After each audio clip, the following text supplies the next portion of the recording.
Order of the Phoenix is the worst Harry Potter book, and to be honest, I don't think that's an unpopular opinion, but given the consistent excellence of the entire Harry Potter series, each book will always have its fierce defenders, and when I put Order in last place on my recent ranking every Harry Potter book from worst to best video, understandably, not everyone in the comments agreed, and there was some backlash, so I thought why not dedicate a full video to my reasoning. As with every single piece of Harry Potter media, I still absolutely love this book, but today I'm going to analyse the key reasons as to why this book is at the bottom of my pile, and unfortunately by quite a considerable distance. Before we get started, please smash that like button and hit subscribe, but with that being said, let's get into this. So firstly, let's talk about the big thing, the plot. Order of the Phoenix essentially contains two main plots. The big overarching storyline being that Lord Voldemort is back. The Order of the Phoenix group has reformed and is operating in secret to try and reassemble its army and protect this supposed weapon that Voldemort is trying to take. The secondary storyline, of course, is Dolores Umbridge and the whole Dumbledore and Harry versus the Ministry plot, and both of these are really fun and absolutely essential to the new world building that is required given the change of the books. Things have changed drastically since the end of book 4 with Lord Voldemort being back, and it's important to portray the negative impact this has on not only Harry's life but the wizarding world as a whole. So whilst I do like these two main plot lines, unfortunately though there is one massive problem with both of them in this book, which is actually the main reason for this being my least favourite in the series, and that's that it gets the two plot lines the wrong way round. You see, you can never really have two plots that are 100% equal in terms of how much they are the focal point of a book. One is always going to dominate and feel ever so slightly bigger than the other and be the main focus of the story. And I think we can all agree that the main focus of this book in particular should be Lord Voldemort being back and the secret order operation to rebuild the army to fight against him. But unfortunately it's not. You see, the ending of Goblet of Fire sets us up for such an exciting tonal shift in Harry Potter. So this next book should be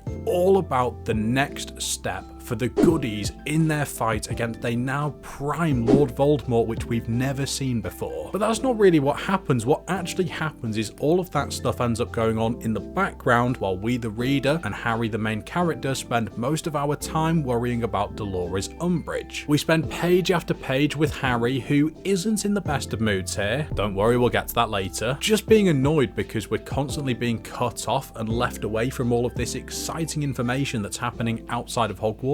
All of the Order stuff is happening off page, and the school year just turns into this huge war against Umbridge that just goes on and on and on. And don't get me wrong, there is still great stuff that comes from all of this. I love the DA stuff, it is really good, it helps elevate certain characters as well, such as Neville, Ginny and Luna, and there are some absolutely brilliant moments and fun stories that come from the whole Umbridge school year drama stuff. It's just, when you think about the context of Harry Potter and all of the crazy stuff that's going on with Lord Voldemort and the Death Eaters, to put it bluntly, I just don't really care that much about the anti-Umbridge stuff. I mean, what exactly is the most exciting outcome that can come from it? Umbridge gets forced to leave the school, the DA learn loads of magic and are really happy, Harry starts a loving and long-lasting relationship with Cho Chang and the two of them live happily ever after together. It's fun and interesting, and it's the sort of additional lore that makes the Harry Potter books so special, but unfortunately you've dangled this carrot that is Lord Voldemort trying to find this super secret weapon under my nose, and then just thrown it away and made me go through all of this other stuff before we can do a little bit of Voldemort stuff at the very end of the book. This is like being a kid and getting taken to McDonald's by your mum, but she only lets you get a Coke. It's nice, but you can't help think about what else you could be having. As I just said with regards to the plot, the ending of Order of the Phoenix is absolutely epic. All the Department of Mystery stuff is fantastic. The Dumbledore-Voldemort battle is one of the best battles in the entire series, and the Lost Prophecy chapter at the end where Dumbledore finally tells Harry the truth about the prophecy is actually my favourite chapter in the whole series. All of that is absolutely brilliant, but it does take us a long time to get there, which leads me on to my next point. So with all that being said, one of the main things that lots of Potter fans who have the Order of the Phoenix at the bottom of their list as well use as ammunition against this book is that they feel it is just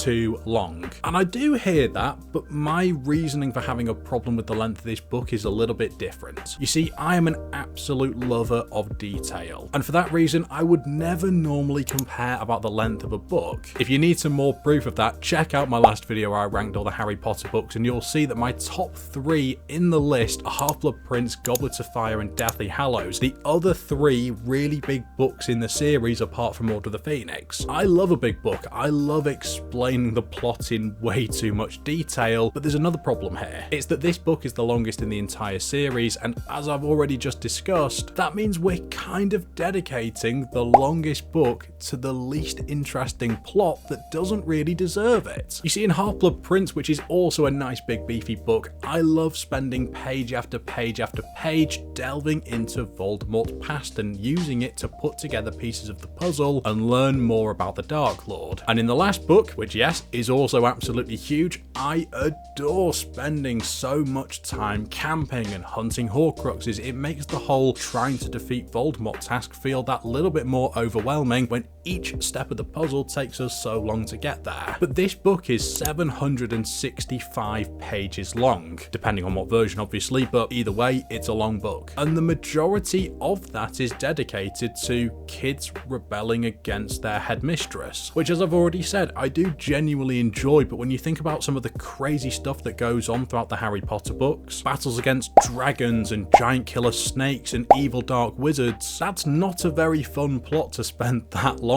on. And it just makes this book not feel quite right for me. It's suddenly filled with filler, which is a word that I don't like associating with Harry Potter, because when I think of filler, I normally think of it as a good thing, adding more detail and expanding on our world and expanding our knowledge. But in this case, filler does kind of mean just adding stuff to try and pass time that isn't really needed. So with that being said, even though I don't specifically hate Order of the Phoenix for being too long, I do think that the length of the book does become an issue when you take into consideration other things. And I'm going to speak about another one of those other things right now. And that other thing is our main character, Harry Potter. So Order of the Phoenix contains a very, very miserable person. And surprisingly, I'm not talking about Dolores Umbridge. I'm talking about the main character of the story, Harry. Now, I really want to stress this point because this is always used as a counter argument when you talk about Harry being in a bad mood throughout Order of the Phoenix. I actually think it makes total sense and was the right decision for Harry to be grumpy throughout this entire book. I mean, think about everything that's going on in his life up until this point. Firstly, he's a 15-year-old boy. Most of them tend to just be grumpy anyway. But at this point, Harry's life absolutely sucks. Obviously, you've got all of the other negative stuff that's already impacted Harry in the past, but maybe just not as much. The fact that he doesn't have his parents anymore, the fact that he's getting all this unwanted attention at school all the time, and the fact that there's pretty much always somebody out there who wants to kill him. But by this stage in the story, you can add loads more stuff that has just piled on year after year and just made it worse. He's just watched a fellow student who he was starting to develop a bit of a friendship with in Cedric Diggory murdered in front of his very eyes. Not only is that a terrible thing to deal with, but he's kind of dealing with it on his own or with his very close circle because not everybody believes him about what happened, which is a whole nother thing in itself, that the whole school and most of the wizarding world think Harry is a complete liar about something that is incredibly serious. So serious to a point where Harry doesn't actually want to be proved right to people, because if he's proved right, it probably means something bad, like Voldemort doing something enormous to make it evident that he's back. It's a complete lose-lose scenario for Harry. You've got Dumbledore randomly ignoring him out of nowhere, which he just doesn't understand because he felt that him and Dumbledore specifically were in this together. Plus, he's now got this ongoing fear because he knows that Voldemort is actually back. He's not just some random bodiless soul in the air somewhere. No, he's in a physical form. He is rebuilding his army and things are about to get really bad. So I absolutely get why Harry's mood is bad in this book. Unfortunately though, even if it does make sense, it doesn't change the fact that it does still make this book a little bit more of a struggle to get through than the others. I mean, think about this in real life context. If you constantly hang out with somebody who isn't in a good mood, often that negativity will rub off on yourself and make you either feel more negative or, to stay positive, want to spend less time with the negative person. And unfortunately, that's kind of exactly what's happening with this book. We spend this book almost entirely in the head of Harry, who isn't in a great place. And it kind of does the same to you. I end up getting frustrated and annoyed. You see, one thing that's always been the case with Harry is he is a relatable person to read a book from their perspective.